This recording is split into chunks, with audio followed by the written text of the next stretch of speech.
اللہ کا شکر ہے میری موت کسی ایسے شخص کے ہاتھ سے نہیں ہوئی جو اسلام کا دعویٰ کرتا ہو۔ لوگ انہیں اٹھا کر گھر لائے، دودھ پلایا گیا تو وہ زخموں کے راستے باہر آ گیا۔ اب سب کو یقین ہو گیا کہ امیر المؤمنین کا آخری وقت آ پہنچا ہے۔ لوگ غم سے نڈھال ہو گئے، ان سے ملنے کے لیے آنے لگے۔ ایک نوجوان ایسے میں ملنے آیا، اس نے کہا، اے امیر المؤمنین، آپ اللہ کی بشارت سے خوش ہو جائیں۔ آپ ان اصحاب میں سے ہیں جو بہت پہلے اسلام لائے اور رسول اللہ کے ساتھی بنے۔ خلیفہ بنائے گئے تو آپ نے انصاف سے کام لیا، پھر آخر آپ کو شہادت نصیب ہو گئی۔ یہ سن کر سیدنا عمر نے فرمایا، اے بھتیجے، اللہ کرے یہ چیزیں میرے گناہوں کے برابر برابر ہی ہو جائیں، مجھے کوئی عذاب ہو نہ ثواب۔ مطلب ان کے کہنے کا یہ تھا کہ بس عذاب سے بچ جاؤں۔ وہ نوجوان واپس جانے لگا تو سیدنا عمر فاروق رضی اللہ عنہ کی نظر اس کی چادر پر پڑی جو زمین کو چھو رہی تھی۔ اس نازک حالت میں بھی انہیں شریعت کا اس قدر پاس تھا کہ فرمایا، اس نوجوان کو واپس بلاؤ۔ اسے واپس ان کے سامنے لایا گیا تو فرمایا، اے بھتیجے، اپنا تہبند اونچا باندھو، اس سے کپڑا بھی صاف رہے گا اور تمہارے رب کے نزدیک یہ پرہیزگاری کی بات بھی ہے۔ سیدنا ابن عباس رضی اللہ عنہ نے ان کا مرتبہ اور نیکیاں بیان کی تو فرمایا، اللہ کی قسم، اگر میرے پاس دنیا بھر کا سونا ہوتا تو اس سے پہلے کہ میں اللہ کے عذاب کو دیکھوں میں اسے اللہ کی راہ میں دے دیتا، یعنی عذاب کے خوف سے سارا سونا خیرات کر دیتا۔ اس کے بعد اپنے بیٹے عبداللہ کو بلایا، ان سے پوچھا کہ مجھ پر کتنا قرض ہے۔ انہوں نے حساب لگا کر بتایا 86,000 درہم۔ اس پر انہیں کچھ ہدایات دی۔ آخر میں فرمایا، اس قرض کو میری طرف سے ادا کر دینا۔ اس کے بعد فرمایا، ام المومنین عائشہ صدیقہ رضی اللہ تعالی عنہا کے پاس جاؤ اور کہو، عمر بن خطاب آپ کو سلام کہتا ہے اور اپنے دو ساتھیوں یعنی نبی کریم صلی اللہ علیہ وسلم اور ابو بکر کے ساتھ دفن ہونے کی اجازت چاہتا ہے۔ عبداللہ بن عمر عائشہ صدیقہ کی خدمت میں حاضر ہوئے۔ وہ اس وقت سیدنا عمر کے صدمے میں رو رہی تھیں۔ ان کا پیغام سن کر فرمایا، یہ جگہ میں نے اپنی قبر کے لیے رکھی تھی، لیکن اپنے آپ پر عمر کو ترجیح دیتی ہوں۔ سیدنا عبداللہ یہ جواب سن کر واپس آئے اور سیدنا عمر کو ان کا جواب بتایا۔ آپ نے اللہ کا شکر ادا کیا، پھر فرمایا، میں مر جاؤں تو میرا جنازہ اٹھا کر وہاں لے جانا اور انہیں سلام کر کے ایک بار پھر عرض کرنا، عمر بن خطاب اجازت طلب کرتا ہے، اگر اجازت دے دیں تو مجھے اندر لے جا کر دفن کر دینا، اور اگر انکار کر دیں تو عام مسلمانوں کے قبرستان میں دفن کر دینا۔ حالت جب زیادہ نازک ہو گئی تو فرمایا، خلافت کا حقدار عثمان، علی، زبیر، عبد الرحمن بن عوف اور سعد بن ابی وقاص رضی اللہ عنہم سے زیادہ کسی کو نہیں سمجھتا۔ رسول اللہ صلی اللہ علیہ وسلم بھی وفات تک ان سے خوش تھے۔ ان میں سے جسے خلیفہ چن لیا جائے اس کی اطاعت کرنا۔ پھر اپنے بعد ہونے والے خلیفہ کو وصیت کی کہ مہاجرین اور انصار سے اچھا سلوک کرنا، جو لوگ ہماری پناہ میں آ گئے ان کی جانوں اور مالوں کی حفاظت کرنا، ان سے کیے ہوئے ہر عہد کو پورا کرنا۔ آپ 27 ذی الحج 23 ہجری کو زخمی ہوئے۔ 3 دن بعد یکم محرم 24 ہجری کو وفات پائی اور شہادت کے درجے پر فائز ہوئے۔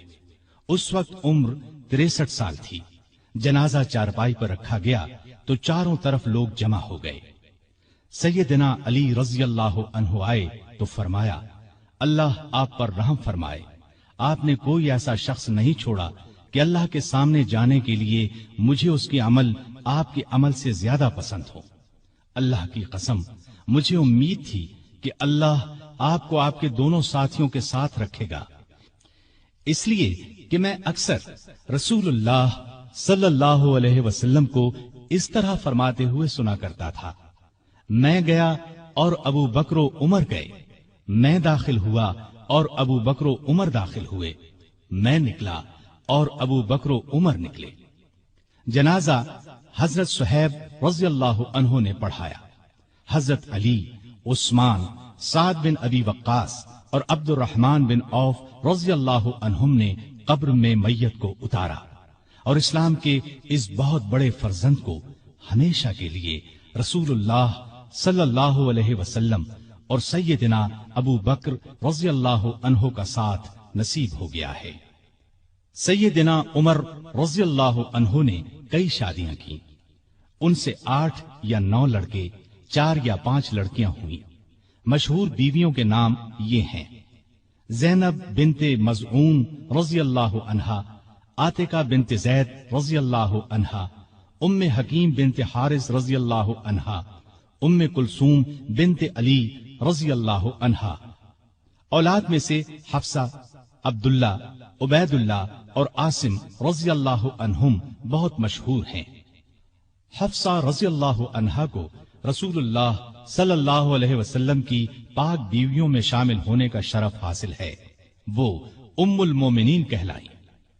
آپ میں اللہ کا خوف انتہا کو پہنچا ہوا تھا، عبادت کا شوق بھی بے حد تھا، راتوں کو جاگ کر نفل پڑھا کرتے تھے۔ قرآن کریم کی جن آیات میں قیامت کا ذکر ہے ان کو پڑھتے وقت بہت روتے۔ تراویح کی نماز کو انہوں نے باجماعت کرایا، ان کے دور سے آج تک تراویح باجماعت ادا کی جاتی ہے۔ آپ میں بردباری حد درجے کی تھی، دوسروں کی نکتہ چینی کو صبر اور حوصلے سے برداشت کرتے تھے۔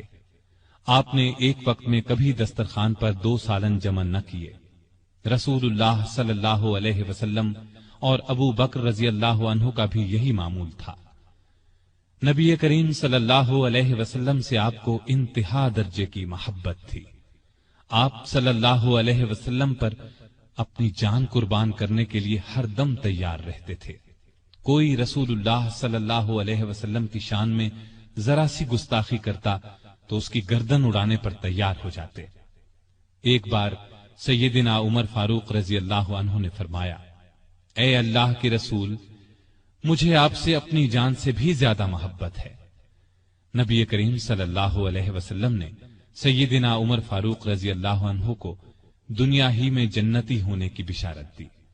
سیدنا عمر فاروق رضی اللہ عنہ کے چند اقوال یہ ہیں: بزرگ بننے کے لیے علم حاصل کرو۔ جو آدمی خود کو عالم کہے وہ جاہل ہے، جو خود کو جنتی کہے وہ جہنمی ہے۔ جس سے تمہیں نفرت ہے اس سے ڈرتے رہو۔ بڑھاپے سے پہلے جوانی اور موت سے پہلے بڑھاپے کو غنیمت جانو۔